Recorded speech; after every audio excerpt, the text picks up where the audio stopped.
Pathos is a literary device that uses language to evoke an emotional response, typically to connect readers with the characters in a story. The emotions associated with pathos in literature include sympathy, compassion, sadness, and occasionally, anger. The most obvious examples of pathos can be found in tragic narratives where characters' fates take a dramatic turn for the worse.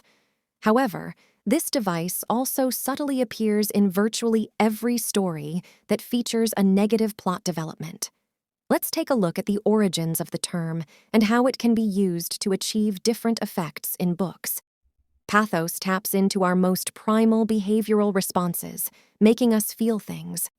As well as a way to appeal to readers' emotions in literature, it is known as one of the three rhetorical modes of persuasion, along with ethos and logos.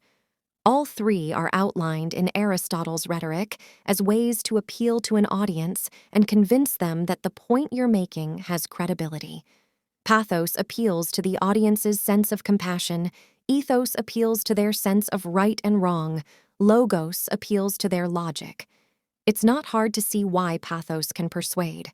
Let's say you're trying to illustrate how significant clinical depression is. The following two statements would affect your audience in very different ways. 18.4% of U.S. adults reported having been diagnosed with depression before, according to a 2020 study.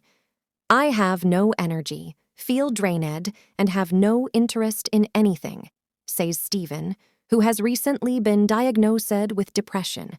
Every sleepless night, he battles the overpowering feeling of self-hatred.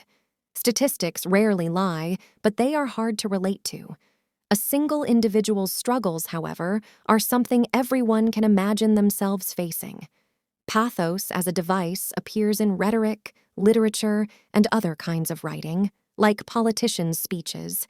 But in the rest of this post, we'll focus on pathos as a literary device in a few novels, novellas, and plays. It's helpful to remember that pathos was originally a persuasive technique. When you encounter it in books, films, and TV shows, you can take a step back and ask yourself what the writer is trying to show you.